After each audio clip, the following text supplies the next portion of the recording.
खबर जिहड़ी फेक खबर चल गई कि इत्थे जी कोई गुरु नानक महल जिहड़ा वो मुसलमानां ने डेग दिता, वो बिल्कुल गलत खबर है।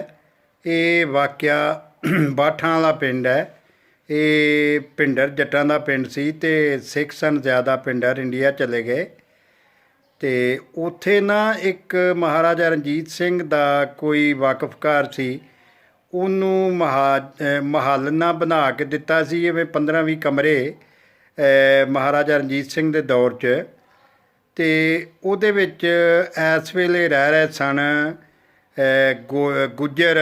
ਇਹ ਕੋਈ ਉੱਧਰੋਂ ਮੇਰਾ ਹਾਲੇ ਹਿਮਾਚਲ ਜਾਂ ਕਾਂਗੜੇ ਤੋਂ ਆਏ ਸਨ। ਅਤੇ ਉਹ ਨਾ ਕੁਝ ਸਾਲ ਪਹਿਲਾਂ ਉਹਦੀਆਂ ਉਤਲੀ ਮੰਜ਼ਿਲ ਟਹਿ ਗਈ।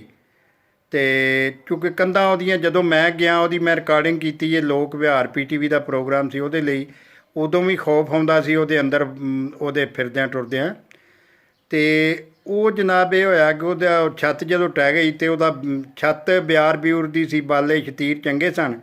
ਉਹਨਾਂ ਮਾੜੇ ਬੰਦੇ ਸਨ, ਉਹਨਾਂ ਆਖਿਆ ਵੇਚ ਲਈਏ। ਜਦੋਂ ਟਰੱਕ ਲੈਣ ਆਇਆ ਤਾਂ ਉੱਥੇ ਪਿੰਡ ਦੇ ਸ਼ਰੀਕਾਂ ਆਖਿਆ ਕਿ 4 ਪੈਸੇ ਵੱਟ ਲੈਣਗੇ।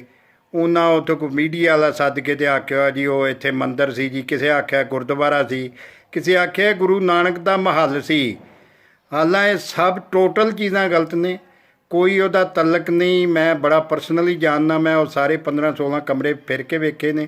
ਅੱਜ ਕੱਲ੍ਹ ਤਾਂ ਉਹ ਸਾਰੇ ਹੀ ਢਹਿਣ ਵਾਲੇ ਹੋਏ ਨੇ। ਉਹ ਜਿਹੜੇ ਗੁੱਜਰ ਨੇ ਉਹ ਵਿਚਾਰੇ ਬਾਹਰ ਉਹਨਾਂ ਕੋਲ ਮਕਾਨ ਆਪਣਾ ਕੋਈ ਕਿਰਾਏ 'ਤੇ ਲੈ ਲਿਆ, ਉਹ ਜਗ੍ਹਾ ਅਲਾਟ 'ਚ ਉਹਨਾਂ ਨੂੰ ਹੋਈ ਹੈ।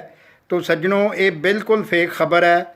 ਇਹ ਜਿਹੜੀ ਮੁਖਤਲਿਫ ਮੀਡੀਆ 'ਤੇ ਚੱਲੀ ਹੈ ਅਤੇ ਸਾਰੇ ਦੋਸਤਾਂ ਅੱਗੇ ਇਹ ਅਰਜ਼ੋਈ ਹੈ ਕਿ ਇਹਨੂੰ ਸਮਝੋ ਕਿ ਝੂਠ ਹੈ ਔਰ ਇਹ ਸਾਰਾ